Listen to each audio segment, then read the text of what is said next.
Alright, welcome to another G Auto repair video. Today I'm going to be talking more about transmissions and transmission service. We're going to be doing a fluid and filter change on this 2010 Toyota Corolla. And I've already drained it, and I already started to replace the to remove the bolts. And if you guys can see this, how filthy it is. There's a little bit of spillage that I had. And you see how black this oil is. It's disgusting. And this car has about 148,000 miles or so. It's never been serviced before. And just to kind of go quickly here, how to do this. This is the drain.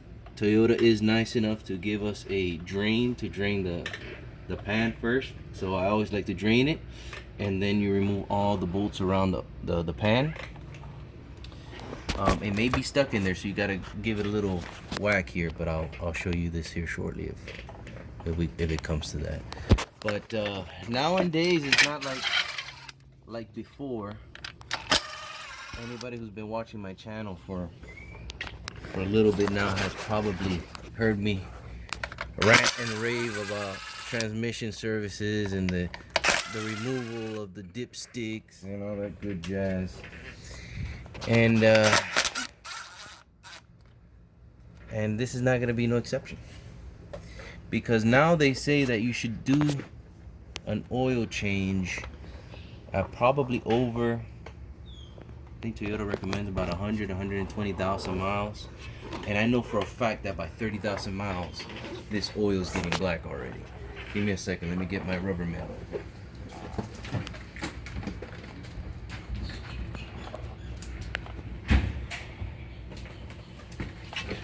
So, we're gonna use one of these, a rubber mallet. We're not gonna use no steel ball peen or anything like that, just a rubber mallet, just to strike the pan. We're gonna leave one bolt on so it won't fall off. We're gonna strike it to loosen it, and then we're gonna pry it off. So we're gonna back up a little bit to get a good, and that's all you need. See how black that fluid is?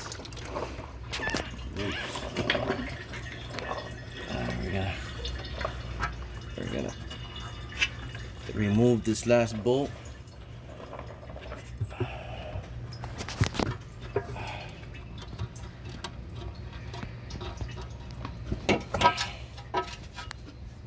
There's the filter. I'm gonna get this bolt so I won't lose it. Stuck it.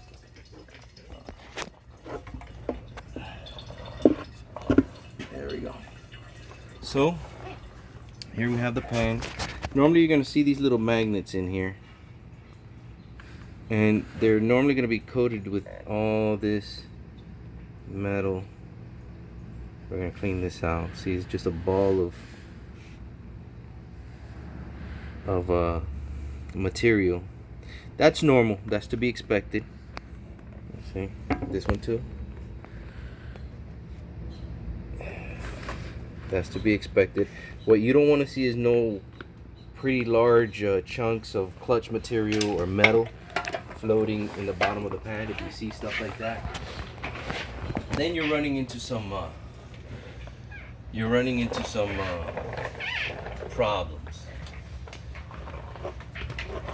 So we're gonna take a look here. You see there's a filter there. We're gonna go ahead and change that filter. It's never been changed before. I got a new gasket and filter kit. They normally, you can buy them, pick them up at any auto parts store. They come as a kit. The gasket and the filter come together. And I'm gonna clean this pan.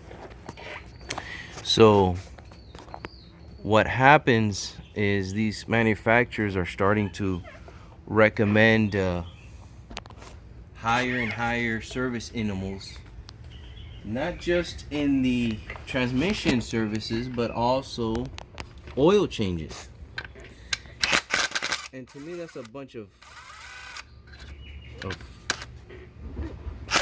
humbug, if I can call it that, because these things need to get service, because as you can see how black this oil is, it could give you issues. It could lead to premature transmission failure.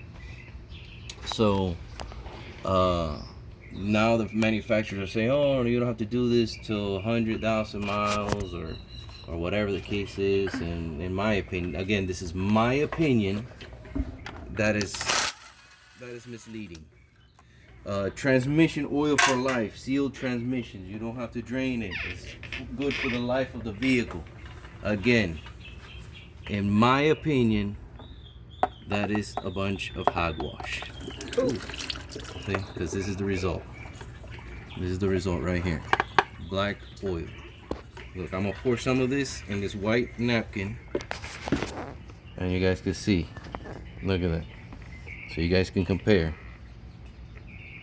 Granted, this has been here for over 100K, but at 30K in these Toyotas, I've seen them start to get black. Not as black as this, but it starts to get pretty nasty. So leave that for another 100K and see what happens. And I attended a webinar with a very famous transmission manufacturer. I'm not gonna say any names or anything like that. I don't want to put anybody in the hot seat, but the individual says, hey, these manufacturers come to us, they tell us, hey, this is what we want, build us these transmissions. They put them in there, and then the manufacturer, the automobile manufacturer, comes up with a service in them. And he says they coming up with these lengthy intervals because they know that you're probably gonna have the car for 8-10 years, and you're gonna get rid of the car and come get a new car. So if it breaks down even sooner, even better, they sell you a car sooner. If not, nothing moves around. And that makes sense to me. That makes sense to me because it's what I'm seeing in the industry.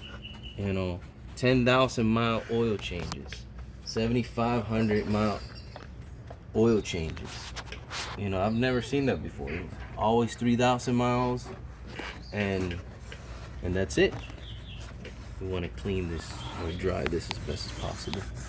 Make sure there's no debris or anything there that could interfere with the sealing. So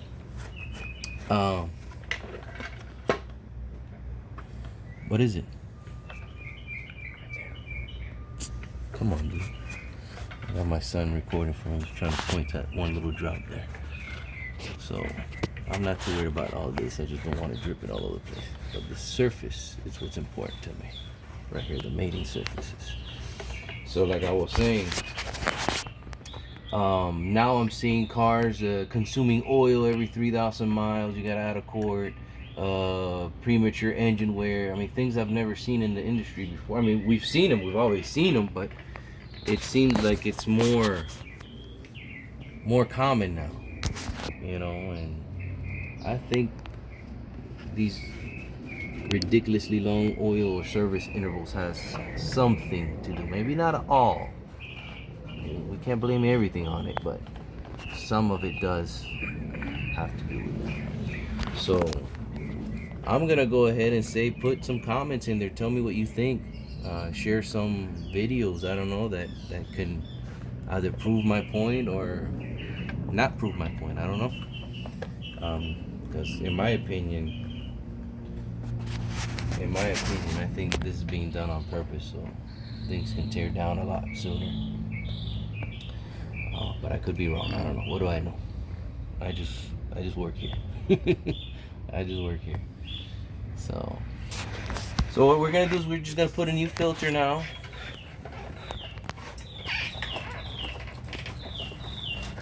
Put a new filter now. I believe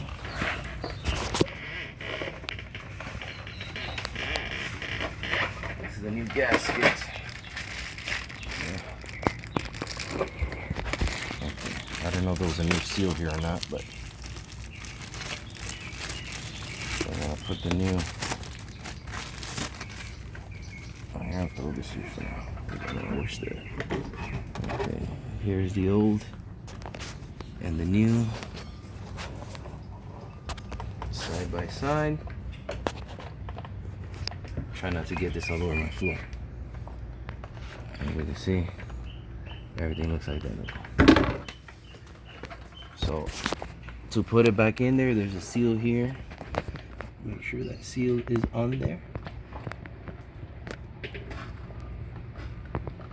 I'm surprised this one didn't come with a new one. I didn't see one in the bag or in the box. You would think that it would come with a new one. So anyways, make sure that this O-ring is on there. That's very important. It feels pretty good, so I'm not too worried about it. I would think they'll come with a new one. And just push it back in place. Okay. There. Let me double check.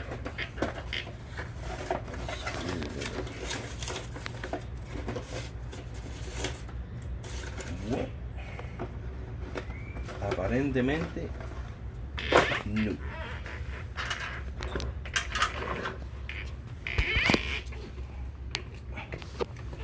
Aparentemente no. Okay.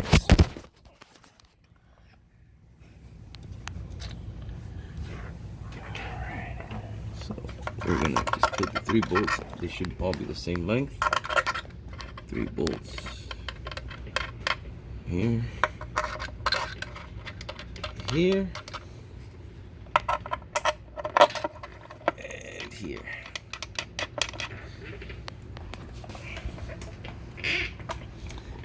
And we're gonna just tighten this. Now we're not gonna go too crazy with this. There is a torque spec.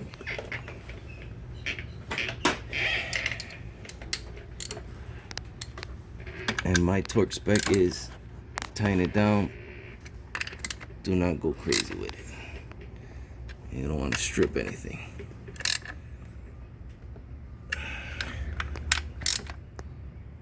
There you go. Once it gets nice and tight, give it a little bit more, and that's it. Bada bing, bada boom. New filter. Okay. Now we're gonna do the reverse. I'm gonna put the new gas. I'm gonna clean the pan, clean those magnets, put a new gasket on there, put all the bolts, tighten it down. So it's reverse from installation. I'm not gonna show that part because I gotta clean it. It's gonna take some time and whatnot, and hopefully you guys. This was more of a rant and rave more than anything else, but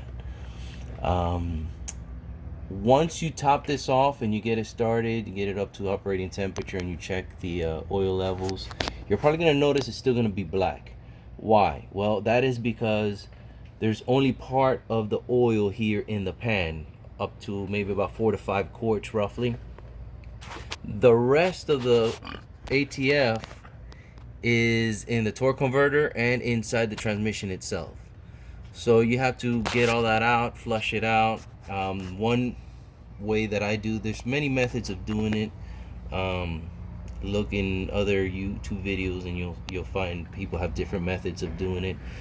In this case, since I have a very convenient, thanks to Toyota, drain plug, what I would do, and I've done this in the past, is top it off, drive it for a few minutes, get all that oil circulating, come back, drain it, top it off, do the same thing, drive it around for a few minutes, and I'm gonna do that about 2 to 3 times, and it should be nice and red by that time. Maybe 4 if you want to get it, if you want to go the extra mile. But after you run about 15 quarts or so of oil, you should be pretty good by then. I did this not too long ago. Right now I'm just going to concentrate on changing the filter and doing the initial service. And then I spoke with a customer and I told him, you know, we should follow up. Maybe next time you come for a service, we should go ahead and try to flush most of that oil out by doing 2 to 3 consecutive transmission oil changes. If there is no drain plug and you have a dipstick, if you're fortunate enough to have a dipstick, there are oil extractors you can use. You could stick it right down the dipstick tube, suck it out, and pour fresh oil in there. I have done that. I did that on my Ford Ranger. But that's if you have a dipstick. If you don't have a drain plug or a dipstick, sorry about your luck. You're gonna have to find a different method. You could probably go to one of the cooler lines, disconnect it, but even though to get it back in, there's gonna be emission. You gotta use probably a pump or a hole or something. You gotta get to pour it in there. So it's gonna be a little bit more challenging. This is one of the easier ones in my opinion. So I'm gonna just go ahead and conclude the video here. I don't want to make a super duper long video, but this is just more of a rant and rave about transmission services and how the industry has changed over the years. Again, don't let it get this bad. If they say, oh, it goes up to 100,000, change it, check it, change it. At 30, 60,000, change it. Pour some fresh one, and do that every 30 to 60,000 miles, and you'll be okay. As a matter of fact, that was one of the recommendations that engineer recommended. I believe he was an engineer. He said, you know, depending on the use, you can go up to 60, 70,000 miles. You may have to do it at 30. You know, it all depends on how you use the vehicle and what type of force the transmission is doing. If you're doing towing and stuff like that, obviously you want to stick around the 30K area. Obviously if you put coolers and stuff, you can stretch it out more because you maintain the oil maintains cooler and it'll last longer. But once I start seeing all that black gunk, I want to get that stuff out as soon as possible.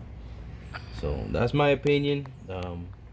Like and subscribe as always, and share I would like to know your opinions on these things. You know, just leave a non-offensive comment.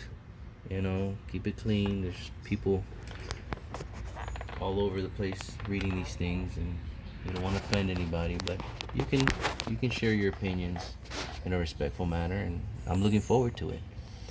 Again, thanks. Like and subscribe. Catch you on the next video. Ciao.